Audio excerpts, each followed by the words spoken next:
now. So this is Okay. Connie Rickmeyer. She's from Phoenix, Arizona. From And Sun she's a City. brand new China painter, right? Oh, Been Sun painting City, I'm 2 sorry. years. Been painting 2 years. Tell them a little bit about what you did before you retired and how you got into this. Okay, so let me turn this light up. I think it's just a little too much. There we go. So I started out as a well, way back as a HVAC tech, then switched to becoming a mechanical, and not an engineer, but a mechanical engineering designer. So I designed everything from Buffalo Wild Wings and Gap stores and college universities and elementary schools and whatever. I retired in October of 21. And I retired on a Friday, and I think the very next Monday I started at our China painting class. We have a group here of lovely ladies, including someone you know, Helen Hunt, who is now 101. And it's such a great group of ladies, and they have embraced me, and I found my niche. I didn't think I would find it, and I found something I really enjoy doing, and I am such a type A person, and this actually relaxes me, which is amazing. That is cool. Hi, Monique. Can you tell them a little bit? I think it's so fascinating the way things are set up there so that you have access to kilns and paints and everything. Yes. So our club has been in existence since 1970. When you live in Sun City, it is an unincorporated community. We pay yearly dues, which go to our rec centers. We have 8 rec centers throughout Sun City. We're located at the original one, which is Oakmont. We purchase the kilns, and then we also maintain them, but they are actually property of Sun City. And that's pretty much the same for all clubs. You know, they own our space, they own the shelving, et cetera, et cetera. So what we do is I joined for a whopping $5 a year. We have had, unfortunately, over time, enough members have passed away. Their family members have donated painting supplies. Anybody starting in China painting in Sun City basically will have enough paint to last them till heck freezes over. I mean, there's just, unless you want something special, like if you want a special color, but you'll see all of us, I think I've got that, and we're all routing through our supplies. We also have, I don't know, like bins full of paint, so that we've color coordinated them at least so you can go through the greens or go through the reds. We have our president, Kathy Hines. She will take time to train new people, but we all help. So we all have kind of something that we're good at, and that's what she's good at, is teaching us and keeping us going, and just encouraging us. And then if one of us, if we're like, hey, I'm not sure this color is right, what do you think? And they're like, yeah. I mean, it's a welcoming, empowering group of women. And amazingly enough, it is not catty, and we do not have any cliques. I don't know how that happened, but it's a wonderful group of ladies. So now show them what it is that you've been working on that I got so excited about. Okay. All right. So let me go back to the very original one here. Let's see if this will actually work. The one that got you curious, that you thought would be easy to do, let me see here, is this guy right here. That's good. Yeah. Okay. You can see that fine. Yeah. And so if I zoom in a little bit on it, you can see like the center. And all this is basically just a bunch of lines. Now I want to show you kind of the one that actually inspired me to do this. And you're gonna go, how on earth did that inspire you to do this? Do you see this one? Okay. Yes. Okay. So that was the inspiration for this. I don't understand exactly why, but it was an inspiration enough that made me go, all right, let's give it a shot. Mm-hmm. So that was, again, this was the first attempt. And as I said, all is a bunch of lines. The nice thing is with the wipeout tool, one can make lines straight even if they're not a straight person. Okay, then this is snowflake number 2. And this is the second attempt. I thought, let's try dots. I like that. Yeah. I like this one too, but after a while, and you taught me a new trick, which I'm gonna have to try, but here I was making little teeny dots, right, over and over and over again. And they got really old really, really fast. And then also my hand cramped up. Okay. So the one that I think thrilled you was this guy. That's amazing. Okay. And your lines are so straight. Yeah, so that one turned out pretty doggone cool, but I want to show you the inspiration for that so you can compare apples to apples. Okay, Ooh, so can you guys see this? yeah, And this is just a snowflake that I picked up from looking at, boy, trying to make sure I'm in the right spot. you're fine. From looking at images on Google, snowflake images on Google. So let me bring it back a little bit and see if we can get that. So that's, and I actually think, let's see, let me bring that image up here. That's It's good. not perfect by any stretch of the imagination, but it doesn't need to be. It's a snowflake. This was the tool that we talked about for the dots. This is, Eloise told me about this. These are called, oops, wait, let me close this so I don't spill them. These are called disposable micro applicators. They're used, you can buy them on Amazon. They're used for teeth, for dentists to use for teeth. And they have a real nice little dot on the end of them. And if you dip it and then use the dot to just place it, you can get equal dots all the way around you. And you don't have to sit there and try to figure out how big to make the dots. So, Well, okay, but I'm just anal and engineering enough that yeah. I'd like to do. So let's see here. You know, you had also mentioned that you wanted people to kind of understand some of the things that I've done in my 2 years, you know, as a China painter. Well, let me just quickly tell people, one of the things that just because you see that on a snowflake doesn't mean that you have to do the snowflake on a snowflake. So I Right. pulled a number of different items that I have at home that you can do that on. So here's a snowflake, but it's a little bit different. So on this one, you could do it in the middle, and it's two-sided, so you could do two-sided. You could do it on something like this even, and then you could embellish around it with gold or with a color, whatever you wanted to do, and hang that on a tree.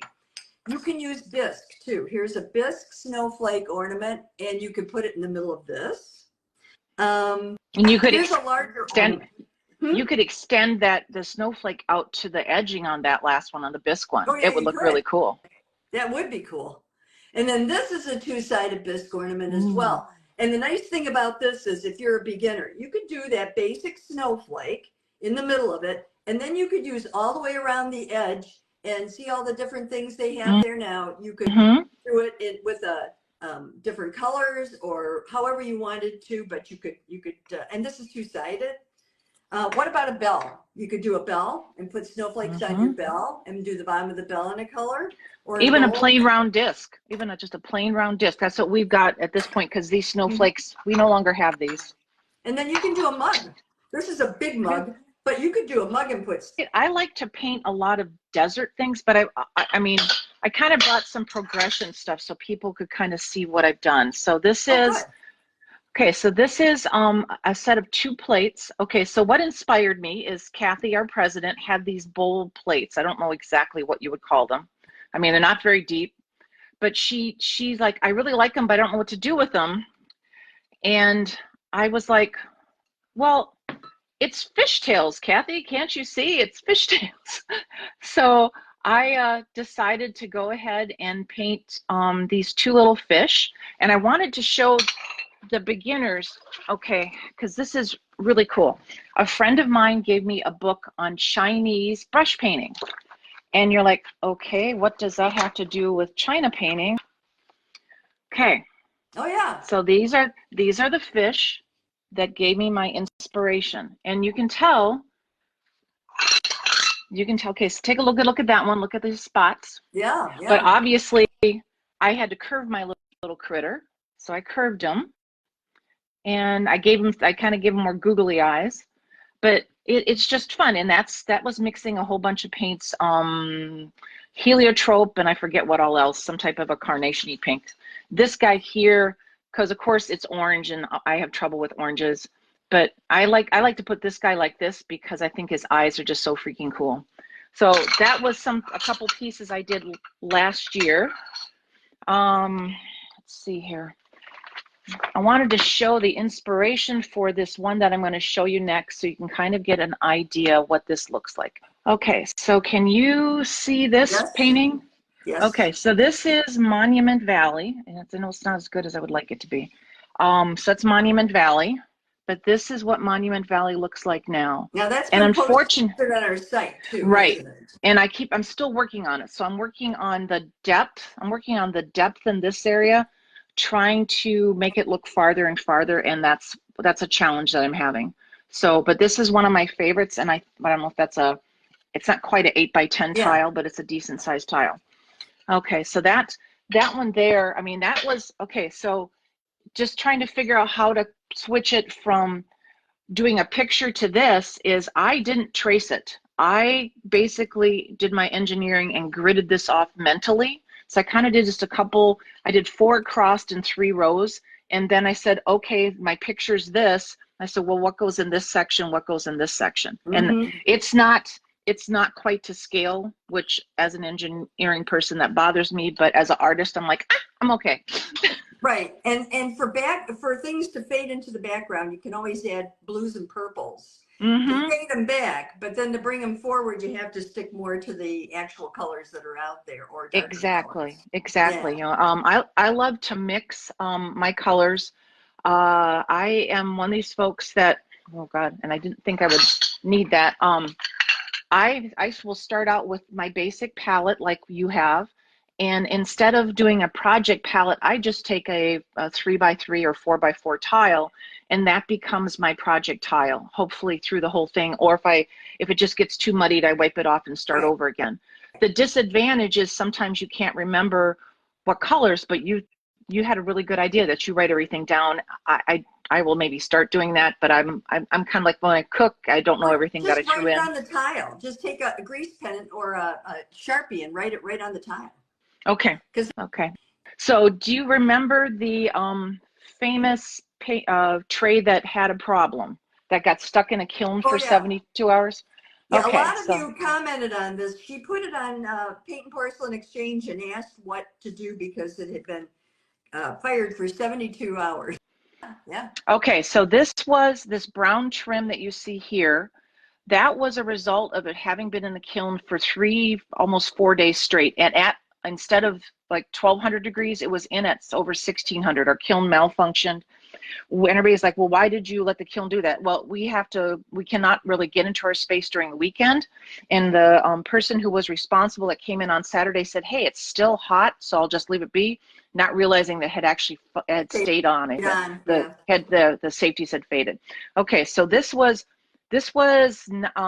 about, I think I had maybe touched some of this up. No, I think this is actually about a 50% fade. Okay, so then this was what I did for it when I fired it. When we made some decisions because the paint wasn't embedding itself into the new rock hard finish. Okay, so the decision was to go ahead and to fire it at a cone 6, so 2200 degrees.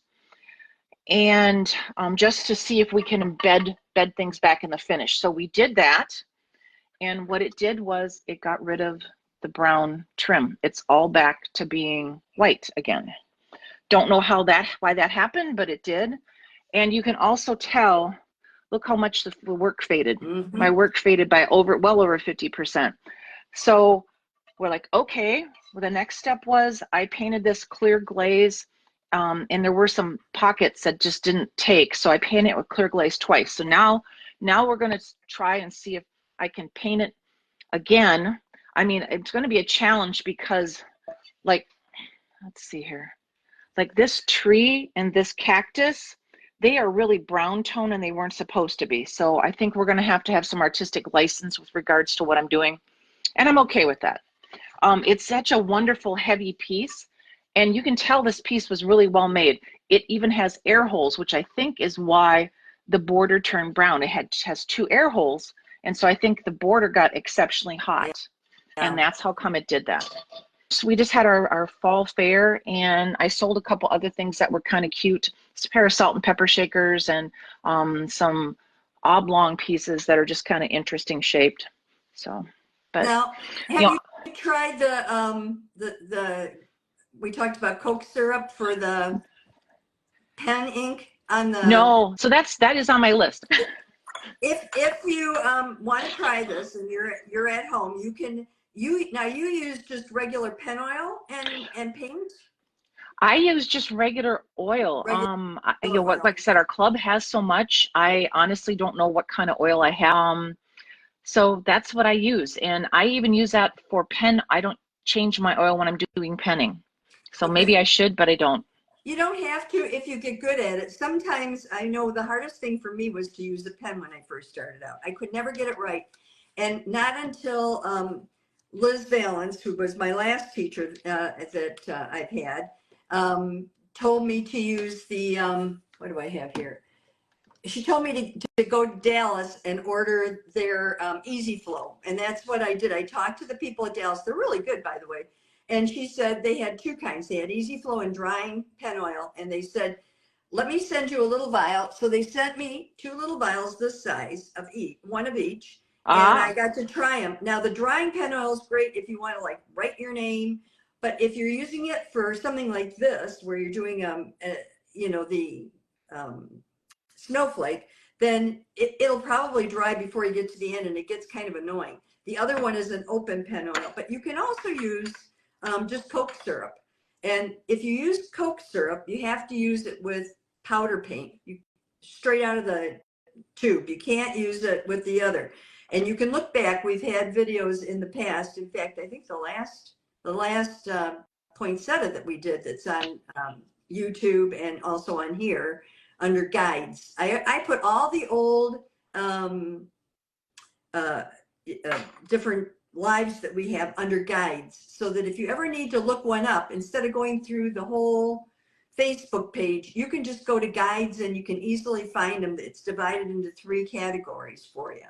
And one of them is cool. just, yeah, so it saves a lot of time. Now, I use this pen. Is your pen Mine's just like about that. like this? Okay, these come from Dallas or Maryland, China. And my point on this is a 207 now, but I used to use a 102. How do you tell the pen Okay, size? Because I mean, the mine was pen just given. size, open it up and just take out your Okay, tip. so.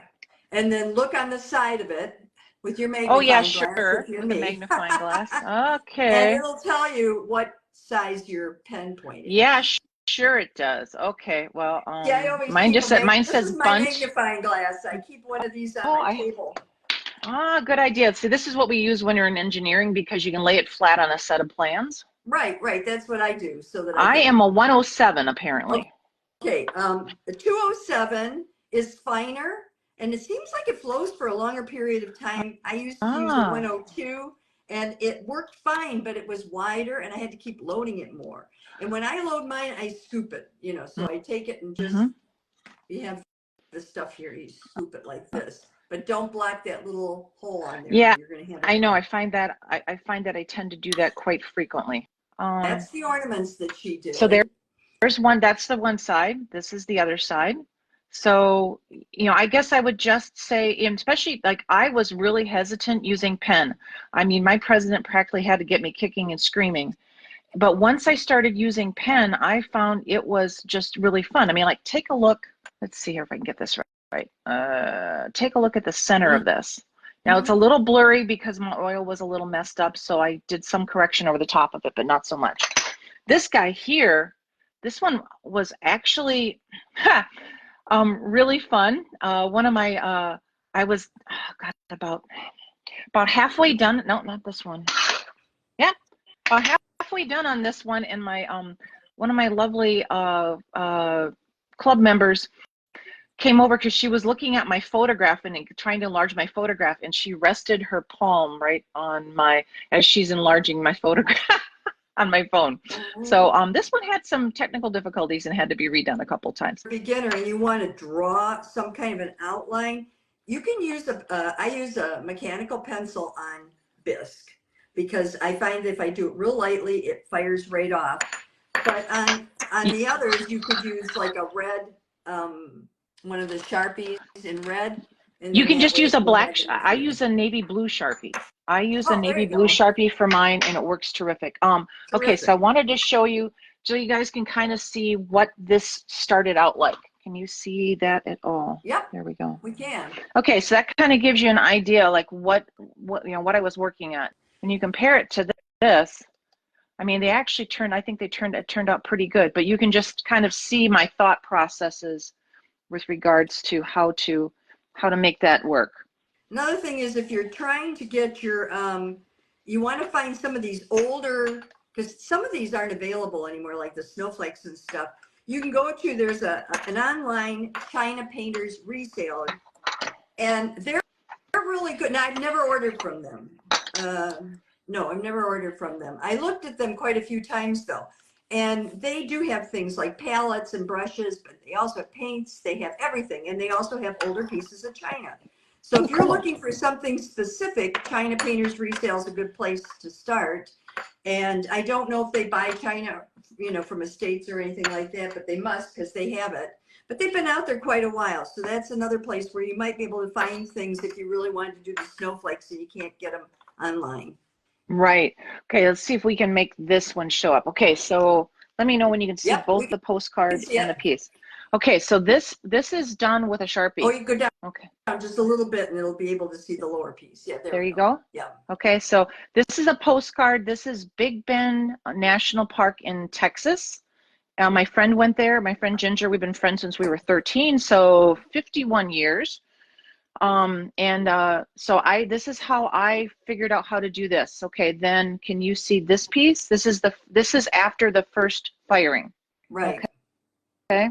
So we got that. Let me bring up, let's see here. Now you use your pen color. Is it the color that you want the piece to be when you're, that section to be when you're done? Yes. Or do you use a general pen color for everything? I used this was like some type of a warm gray, and then this might have been a Connie Mix-It herself thing. So it's hard to say. You try to get it close to the original color that you're going to use. When I can, you know, because I have found that otherwise I have to pen over it. Okay, so then how about that one? So that is a little bit further, and all these colors are mixed, like just kind of trying to create them, because as you see over here, if I'm in the right spot, this is the kind of a green, gray, orangey color. So trying to get that green, gray, orangey was rather hard to do it. Okay, so let me show you the final product. Okay, so let me enlarge this so you guys can see this. Okay, so this is really cool. Yeah, I mean, it was really fun. I mean, I learned a lot as far as, and I look at it now and go, okay, I could do much better. And there's a whole bunch of more rocks and stuff, but I thought, well, we're just making it grass. Yeah, and you gotta so keep this things simple, because otherwise it gets you frustrated, and also the person that's looking at it is not going to always zero in on all that detail. No, so I gave her the postcard back and it so she could show her friends, and I said, okay, because my friend does so much cooking, and so it's a plate about yay big, so it's like a double spoon rest is what I figured she could use it for. Well, that's cool.